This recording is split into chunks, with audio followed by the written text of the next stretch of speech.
ไวยสาบุญญาปารมีธรรมท่านอาจารย์ท่านพระครูอภิวัฒนวิกรมรองเจ้าคณะอำเภอดอยหล่อโดยการสถานีวิทยุมวลชนคลื่นสีขาวเพื่อชาวประชา จาวาดวัดตะมุเจริญผู้ดำเนินรายการเสียงธรรมแสงอรุณและรายการอู้จาภาษาธรรมพร้อมไปด้วยท่านครูบาอาจารย์พระมหาเถระพระเถรานุเถระพระสังฆพระสงฆ์องค์เจ้าขอกราบไหว้สาบุญญาปารมีธรรม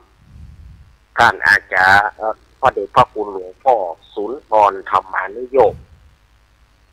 ที่ปรึกษาเจ้าคณะอำเภอดอยหล่อเจ้าวาดวัดพระธาตุโขงขาวขอกราบไหว้สาบุญญาปารมีธรรมพระเดชพระคุณหลวงพ่อสาธุกิจจานันท์เจ้าคณะอำเภอดอยหล่อเจ้าอาวาสวัดพระธาตุเจ้าดอยน้อยพร้อมไปด้วยพระสงฆ์องค์สามเณรทุกรูปทุกองค์ด้วยความเคารพอย่างสูงสุดยิ่งครับผมสวัสดีจีแล้วก็บนไม้ขายย่อผมเพื่อนนึผมขอกับบริษัทครูบาลักเหมือนกันนะครับสวัสดีเนอผมขอกับบริษัทตุลุงนวลโครูปหล่อวัดสันเมียงเหมือนกันนะครับวัดสันเมียงอำเภอเวียงหนองล่องเหมือนกันนะครับผมดีเนอครับผมแล้วก็อรุณสวัสดิ์ศรัทธาญาติโยมขอเจริญพรศรัทธาญาติโยมศรัทธาสาธุชนคนดีทุกท่านวันนี้รายการเสียงธรรมแสงอรุณซึ่งวันปกตินั้นก็จะดำเนินรายการโดยหลวงปู่ปฏิภาณธรรมทินหลวงปู่ดอยเนาะแต่วันนี้สัญญาณเพิ่นบ่มาเตื้อก็เลยเก้ากับผมอาตมาภาพสามเณรรักปัญโยนานวัดสันเมืองตำบลหนองล่องอำเภอเวียงหนองล่องจังหวัดลำพูนก็มาเป็นตัวแทนนักอู้นักยาต่อศรัทธาญาติโยมเป็นเวลา1 ชั่วโมงก็ประเด็นนี้40 กว่านาทีศรัทธาญาติโยมก็มาถึง1 ชั่วโมงเนาะเพราะว่า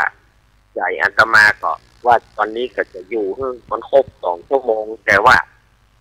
ที่วัดมีงานเนาะเพิ่นจัดการตูงเพิ่นจัดการตูงปอยหลวงวันนี้เพิ่นจัดการตูงแล้วก็อาตมาภาพก็เลยจะได้ไปเข้าไปร่วมเน้นครับชุมการทางศาสนาเน้นครับวัดฝ่ายหินเปิ้นรับสัญญาณฮื้นอยู่เด้อครับคำเดียวก็เ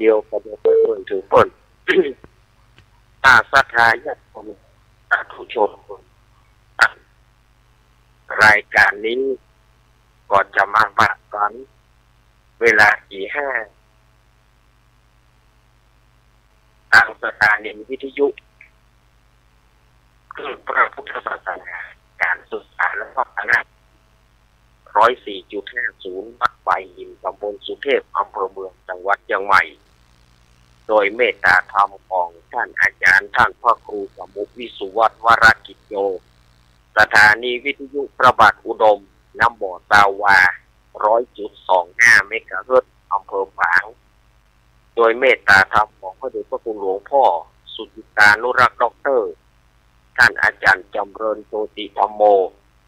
สถานีวิทยุห้วยตองซักเรดิโอ 98.75 เมกะเฮิรตซ์ตั้งอยู่วัดห้วยตองซักตำบลกวงเปาอำเภอจอมทองจังหวัดเชียงใหม่โดยเมตตาธรรมของหลวงพ่อวาปีวรมานิชกับท่านอาจารย์ชวริตเตวังโสสถานีวิทยุมนต์เสียงธรรม 106.25 เมกะเฮิรตซ์ตั้งอยู่วัดปุพารามตำบลช่างเครื่องอำเภอแม่แจ่มจังหวัดเชียงใหม่สถานีวิทยุชุมชนคนเหนือเขื่อนพ บ้านดงดำตำบลหางดงอำเภอฮอดจังหวัดเชียงใหม่สถานีวิทยุแม่วางเรดิโออำเภอแม่วางสถานีวิทยุแดนดินหินล้านนาบ้านโฮงงัวอำเภอสันปะตองของคุณโยมรุจิสมบัติเงาคำสถานีวิทยุบ้านแป้นเรดิโอบ้านแป้นอำเภอเมืองจังหวัดลำพูนสถานีวิทยุสีคำเรดิโอจังหวัดแน่นสถานีวิทยุชุมชนคนเมืองลี้อำเภอลี้จังหวัดลำพูนวัดพระธาตุ5 ดวงโดยพ่อครูเสน่ห์จินาจันทร์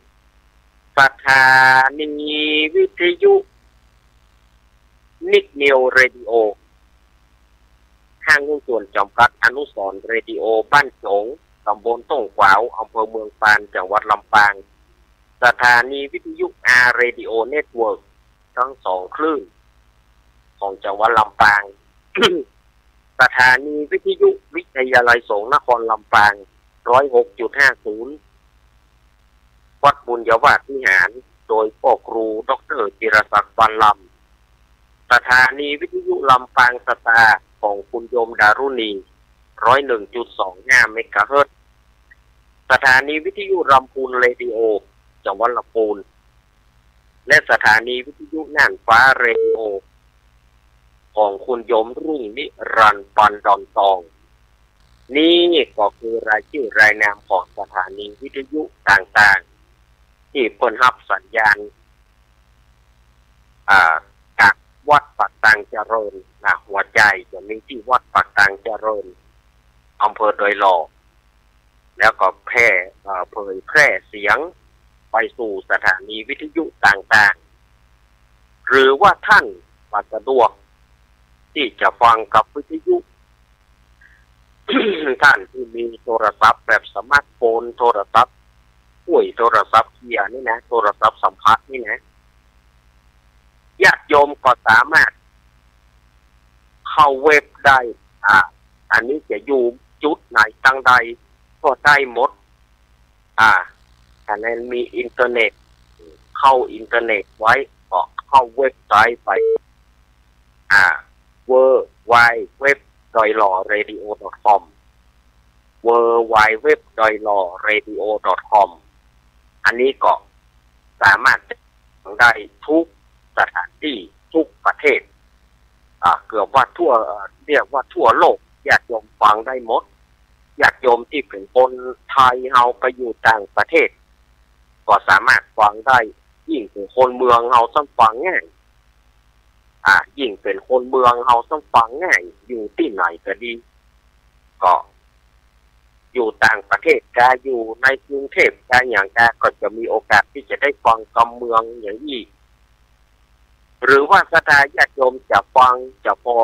ทาง YouTube จะพอทาง YouTube ย้อนหลังไปก็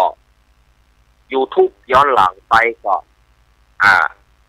วัดไฟหิน2พิมพ์เข้าไปวัดไฟหิน2ก็จะเป็น YouTube ญาติโยมก็จะพอฟังย้อนหลังไปฟังย้อนหลังไปได้ถ้าว่าฟังบัดด้านตื่นบัดด้านก็เข้า YouTube วัดไฟหิน2อันนี้เป็นช่องทางต่างๆที่ศรัทธาญาติโยมจะมีโอกาสได้ฟังจะมีโอกาสได้ฟังเนาะถ้าว่าวิทยุไปบัดถึงเขาก็เข้าเว็บไปบัดตานเถื่อมันบัดตานเถื่อมันรับกำลังม่วนอาจารย์ก็พอย้อนหลังเข้า YouTube ย้อนหลังไปอันนี้ก็จะได้สถานญาติโยมจะได้ฟังเสียงว่าอยู่อย่างใดนี่นะญาติโยมก็จะได้ฟังตัวมาปะกันวันนี้เป็นเจ้ามืดของวันพฤหัสบดีเป็นเจ้ามืดของวันพัดที่20 พฤศจิกายน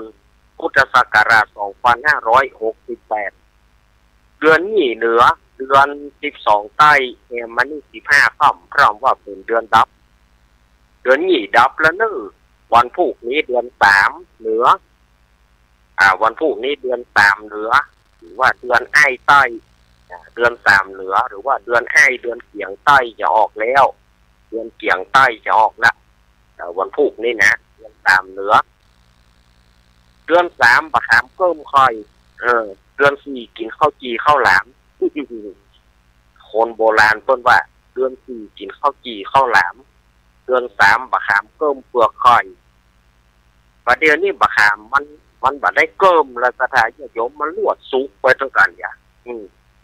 เปลือกหูก็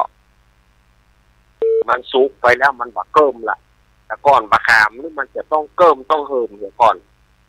มันเหมาะปอหวานนี่พอได้เมินหน่อยมันก็จะซุกตามฤดูกาลของมันเดือนสี่เดือนห้าแต่ประเดี๋ยวมันลวดซุกไปทั้งกันนะพอมีลูกบะขามมันได้เกิ้มตัวเปิ้นลูกแต่เดือนสี่กินข้าวจีข้าวหลามข้าวคือกันมาเนาะเดือนสี่กินข้าวจีข้าวหลามอันนี้ก็สถานญาติโยมไปใกล้ๆกันเนาะอันนี้มันยังไกลอยู่มันกำลังเดือนสามกำลังจะออกวันพุธนี้เป็นวันดีเนอะสำหรับท่านที่จะทำการมงคลสำหรับเดือนสามนะวันพุธนี้วันศุกร์วันพุธนี้จ้างเกี้ยวขึ้นสู่โฮงคำหรือจ้างเกี้ยวขึ้นสู่โฮงคำวันพุธนี้จะทำการมงคลต่างๆได้วันพุธนี้นะสถานญาติโยมจะมีโอกาสที่จะทำบุญทำทานจะทำการมงคลขึ้นเงินใหม่อย่างต่างๆก็ได้อยู่วันพุธนี้ขึ้น1 ค่ำวันฮือนี้วันเสาร์เป็นวันเสียประจำเดือนตัว31เดือนเสาร์กพัดแล้วก็เป็นวันผีหัวหลวงเรียกว่าฟังธรรมกลางป่าช้าป่าได้จนจะไปได้กับวันที่ปุ่นล้างมือท่าคอยกินวันที่ปุ่นสบายวันใจเย็นเลิกวันนี้วันสบายที่สุดล้างมือท่าคอยกินก็ต้องอย่างนั้นช่วยมือของโคตรตะไวไงอ้วงตีนปัดเลย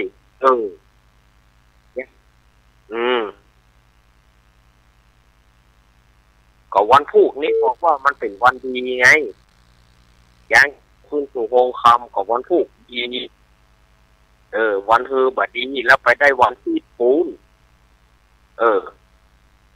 อันนี้สถานญาติโยมทั้งหลายวันเวลาหมุนเวียนเปลี่ยนไปก็ฝนก็รู้สึกว่าวันนี้จะขาดเม็ดละจะหาเนาะถ้าฝนขาดเม็ดก็ยังแฟนได้นะ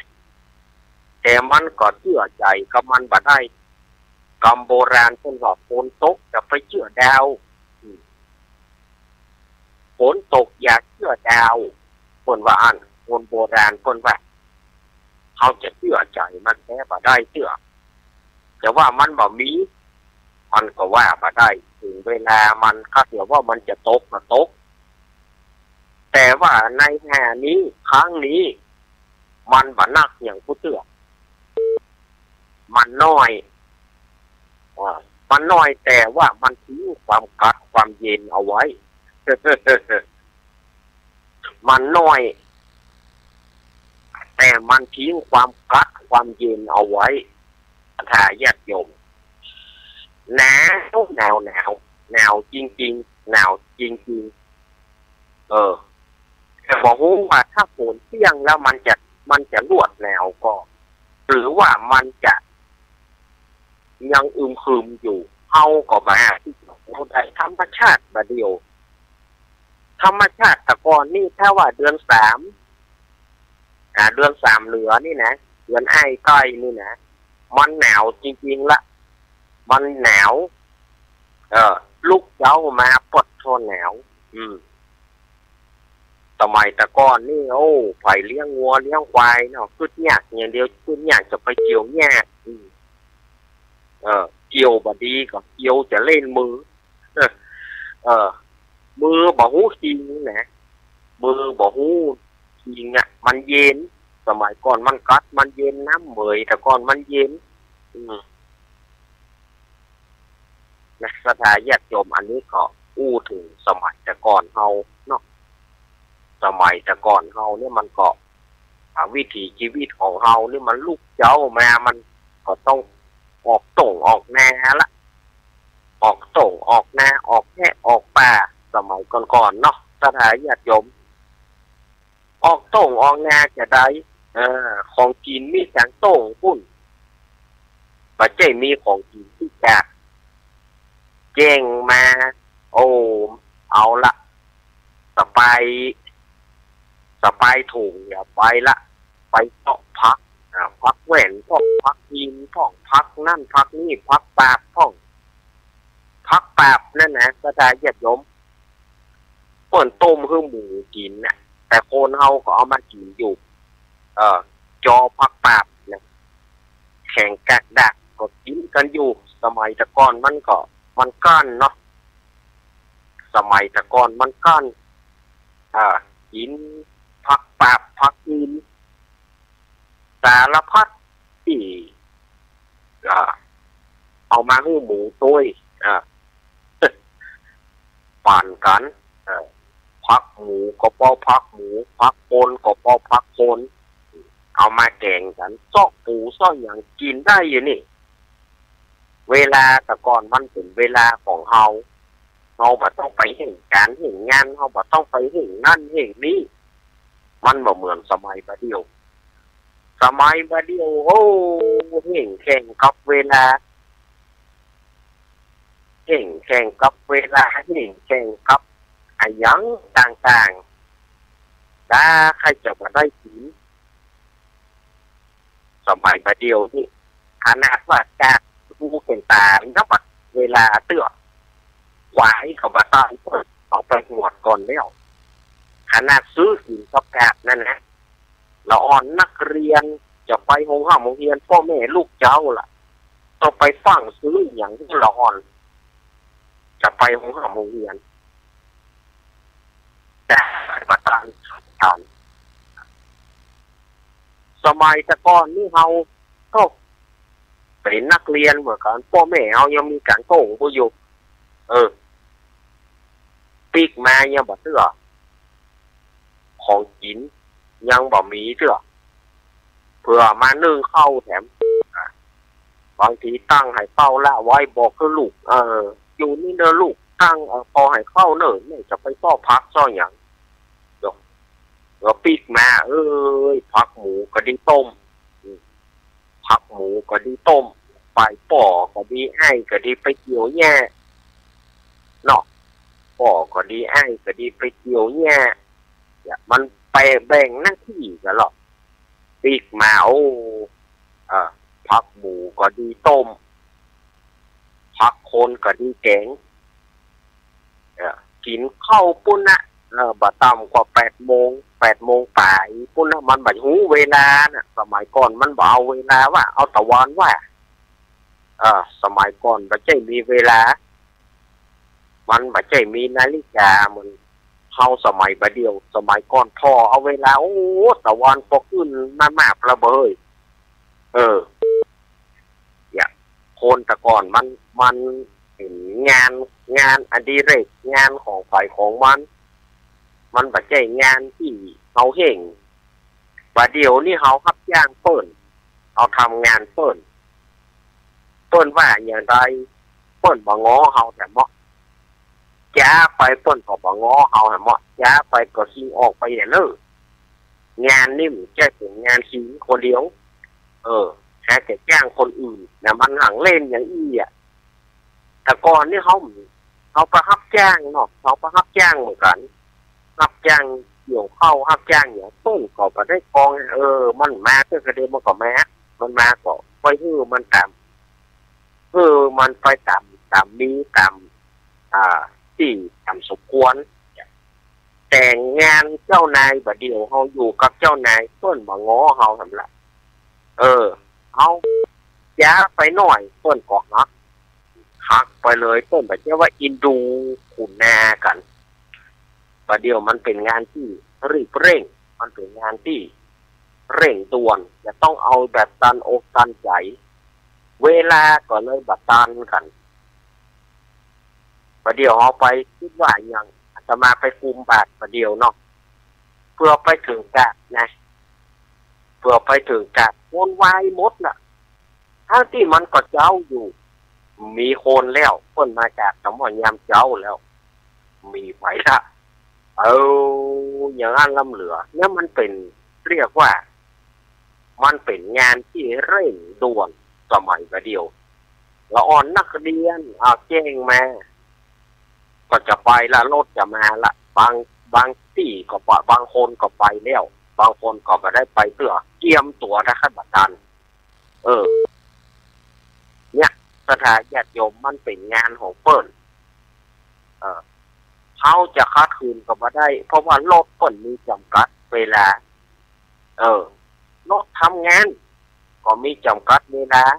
ถึงเวลาเปิ้นก็จะต้องไปแล้วบอกเปิ้นประเทศท่าเฮาบอกไปก็ตึกอันเลยเงินเดือนเปิ้นก็หักไปกินสมัยก่อนมันเฮาเดือนร้อนบาเดียวนี่งานอย่างกระจ้างเตอะในวัดในวาอย่างกระจ้างเตอะงานในวัดก็หิ่งเพราะว่าอย่างคนบางท่านบางคนจะต้องไปทำงานไปแยกการเปิ้นอย่างที่อาตมาว่านะบางคนก็จะไปก่อสร้างบางคนก็จะไปงานนั้นงานนี้มาวัดบางคนบ่ได้ใส่บาตรก็มีการเอาไปหอมเปิ่นแล้วก็เบื่ออย่างก็มีย่ำใส่บาตรก็มาตานได้กันมันบาตานเวลาเนี่ยเพราะอย่างก็จะได้เข้ากันนั่นแหละพอไปก็บ่ได้งานนี้มันเป็นงานของเปิ่นอย่างที่ว่าเนี่ยงานที่เปิ่นเล่งรับเปิ่นจะเอาให้ได้ถึงกอบถึงกำเขาจ้าไปต้นกับประเทศท่าเขาไปจ้างคนอื่นดีกว่าดีเหลือคิงก่อนดีเหลือมึงก่อนยานฉะนั้นสมัยตะก่อนกับสมัยแต่เดียวนี่มันต่างกันสมัยตะก่อนนี่เขาตามสบายเขาตามอำเภอใจเขาจะไปการเวลาไหนก็ได้วันนี้เขาไปเสื้อเขาก็มีงานเขาที่เขาจะต้องทำ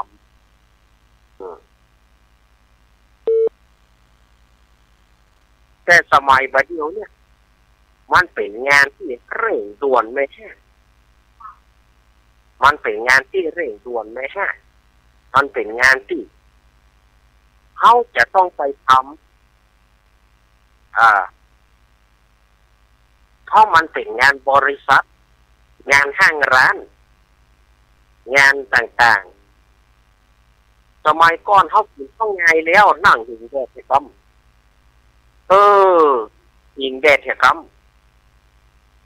หิงแดดแล้วก็แผนกเกลือหมูก็เกลือข้าวหมูไป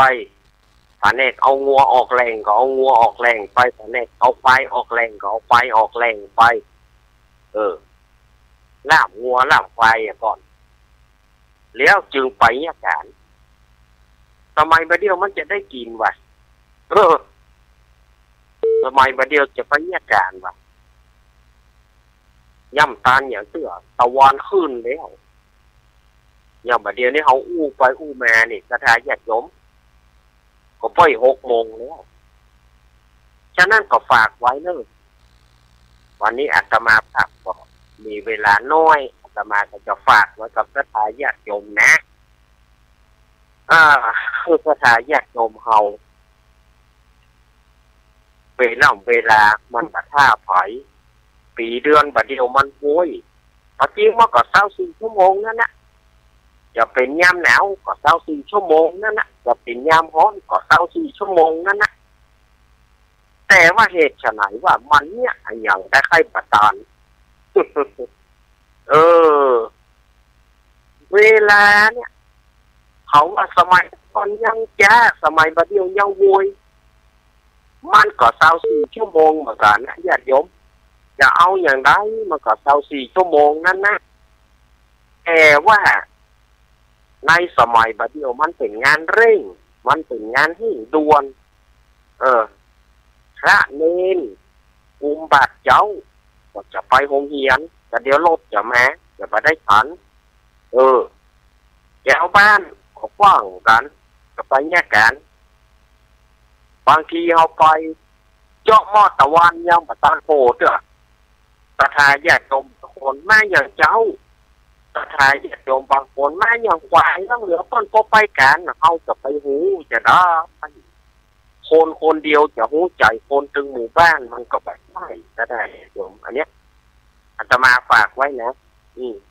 บางคนก็บอกควายแล้วนะบางคนจีหนีย่ำพ่อตะวันพ่องก็เฮาก็ดู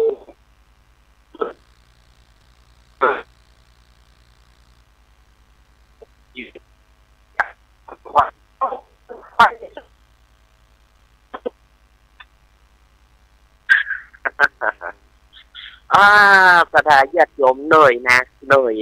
บางทีมันก็เหนื่อยนะสถาญาติโยมเนาะบัดเจ้าว่ามันบัดเหนื่อยนะเนี่ยการงานบางคนที่เปิ่นมีงานเป็นอดิเรกงานของเขาเองก็บ่เดือดร้อนงานของเขาก็บ่เดือดร้อนถ้าเป็นงานของที่เปิ่นต้องเร่งรัดเปิ่นก็ต้องเอางานของเปิ่นไว้ก่อนแต่บางคนเปิ่นก็บอกว่าใจเย็นๆงานเขาจะไปไหนนี่ก็ว่ากันไปทำอย่างหนึ่งเนาะศรัทธาญาติโยมสาธุชนคนดีเฮานะฉะนั้นวันนี้อาตมาก็ฝากเป็นปกิณกะทำไว้เวลาอันเล็กน้อยที่จะฝากกับศรัทธาญาติโยมสิ่งไหนที่ดีอย่างที่อาตมาว่านะสิ่งไหนที่ดีศรัทธาญาติโยมก็เก็บไว้สิ่งไหนบ่ดีก็ต้องเอาไปมันรู้อยู่ว่ามันบ่ดีของอันใดก็อย่างที่เราจะเอาเข้าตัวเรามันบ่ดีเราบ่ต้องเอาไปอย่างที่อาตมานี่กรรมไหนมันบ่ม่วนบ่ถูกหูบ่ต้องใส่ใจกว้างไปเลยสิ่งไหนที่อาตมาแล้วมันถูกใจอันนั้นก็ปล่อยเก็บไปประพฤติปฏิบัติอันไหนที่มันบ่สมควร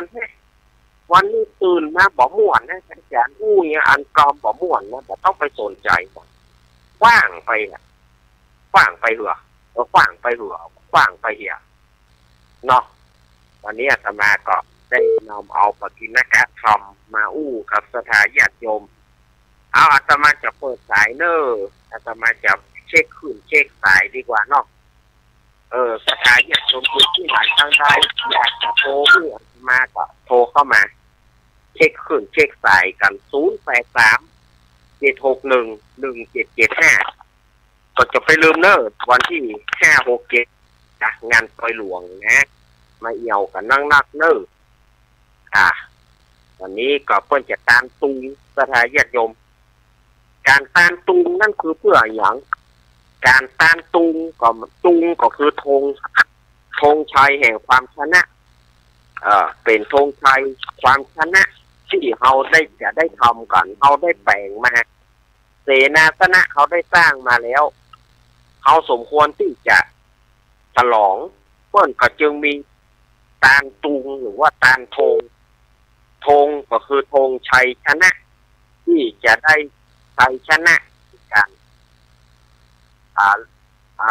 แห่งการที่ชนะสิ่งต่างๆสิ่งที่บดีต่างๆเพื่อมันพ่ายแพ้ไปเหลือแค่สิ่งที่ดีเขาก็เอาไว้อันนี้เปิ้นว่าธงชัยชนะหรือว่าตุงก่อนที่จะตานมีปล่อยหลวงเปิ้นจะตานตุงเพื่อความมีชัยชนะตานตุงนั้นแต่เปิ้นฮื้อตานไปแน่เปิ้นบ่ฮื้อตานหาผู้ใจตุงนี่นะเปิ้นฮื้อตานไปแน่ถ้าจะตานหาผู้ใจก็ต้องทำบุญอย่างอื่นแต่ว่าถ้าตานตุงนี่เปิ้นเต้าที่อาตมาไปศึกษาจากครูบาอาจารย์ต้นว่าฮื้อตานภายหน้าเท่านั้นตานกับตนตัวบางคนบางท่านบอกว่าอายุ60ก็ตานตุงโปรดโทแล้วเมื่อใดมันจะได้ตานนั่นญาติโยมตานเตอะไปรอ60ก็เฮาจะตายก่อนอายุเฮาไม่ใช่ว่ามันจะแน่นอนก็แน่นอนก็มันก็บ่แน่บางคนบอกอายุ60ก็ตานตุงอายุบ่60ใจมันจังสั่นหวั่นไหวมันบ่เกี่ยวมันอยู่ที่ ที่เจตนาของเราในการตานตูเพื่อชัยชนะเลิศเอาไปจะโทรหาอาตมา08376117750837611775มีก็ถ้ามีอาตมาจะเปิดสักสายสองสายวันนี้จะเปิดน้อยสถานีไหนห้าป้องถ้าบ่มีอาตมาก็จะเริ่ม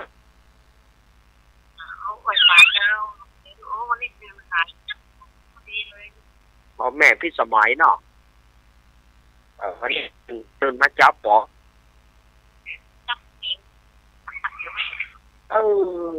นั่นไงเปิดมาเป็นคนเปิดมาเป็นคนทั่ว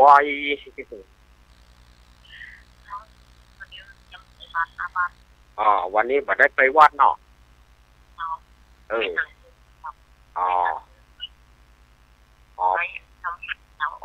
กลางคืนเพิ่น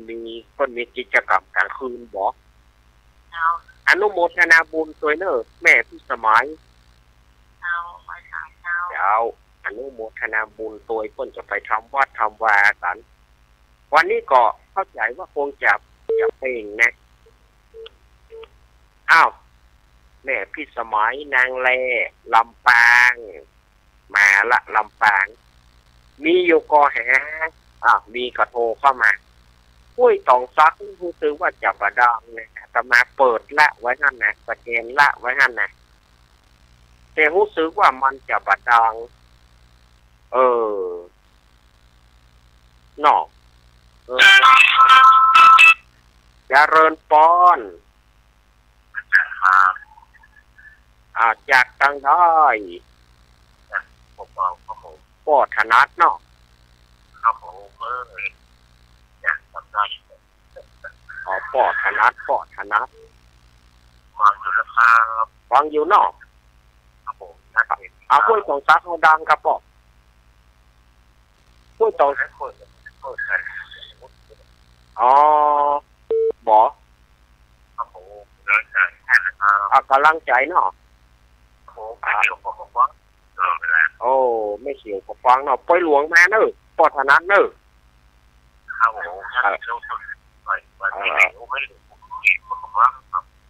ไม่เหลียวยินดีปอถนัดเนอะวงเป้าไก่ขันหลาขันเลยนะฮะสถานญาติโยมไก่ขันหลาขันเลยเนี่ยคนโบราณเพราะว่าไก่ขันหลาขันเลยมันจะลวดลงแล้วพ่อธนัทก็ได้วางสายอาตมาสักคำ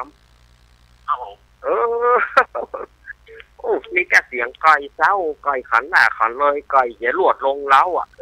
เดือดเศร้าสดาย0837611775มีมีอาตมาจะขับสักช่วงหนึ่งเดี๋ยวอาตมาจะไปจะเข้าในโบสถ์ละจะเข้าในวิหารละ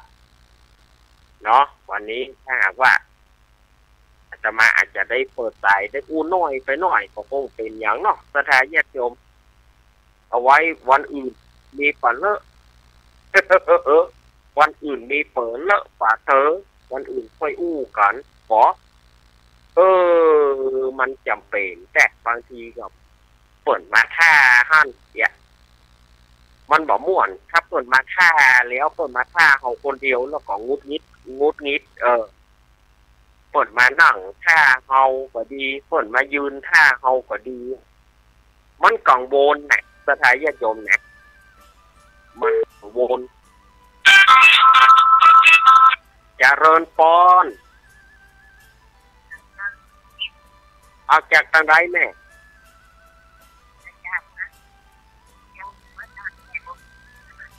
อำเภอภูเพียงจังหวัดแน่น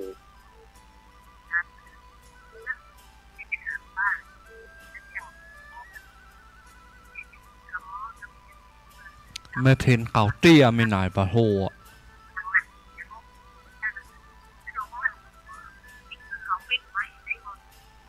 อย่างก็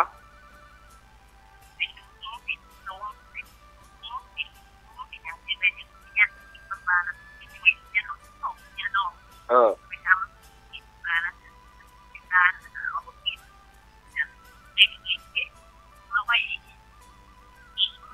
ดีแม่เขาหอกการตานเขาขาดมือไปแล้วแม่เนาะการตานเขาขาดมือไปแล้วเขาแบบต้องกังวลแล้วแม่เขาปะเก็บมันเขาตานไปแล้วมันขาดมือแล้วเนาะเจ้าบัดถ้ากังวลเนอะเจ้าตุงใหญ่ตุงแต่ที่ตุงอย่างนี้นะบอกเป็นอย่างเนอะเจ้าบอกเป็นอย่างแม่เจ้าเอาไปไว้บ้านก็ได้บอกเป็นอย่างแม่มันก็เป็นของเฮานั่นนะเขามีการมีงานเขาก็ย้อมเอาไปตานใหม่ได้เนอะเจ้าวันนี้ขึ้นหายเหมือนกันเนาะแม่ฟังจังโทษซับเนาะอีกแต่เก่งมากเนอะเจ้าอาตมาคงจะได้เตี้ยเนอะสถานญาติโยมเพราะว่าคนมาท่าตังนอกคนจะทานเข้าตังนอกคนมาท่าตังนอกคนมาเคาะประตูสองเตือคนมายืยองยืสองเตืออะไรสถานญาติโยมป่ะมันคนมาท่ามันบ่ม่วนแต่อาตมาไว้ซะอีกก่อนเนอะสถานญาติโยมอันนี้อาจจะได้อู้น้อยไปหน่อยก็บอกเป็นอย่างนอกวันผ้าวันศีลเนี่ยอาตมาจะลงบทกรรมแล้วก็เปิ่นกับท่าตันขันเข้าเปิ่นมาท่าอยู่นี่แล้วเปิ่นก็จะท่าที่เฮาอาตมาไว้แต่อีกก่อนเนอะอายุวันโนสุขังปะลัง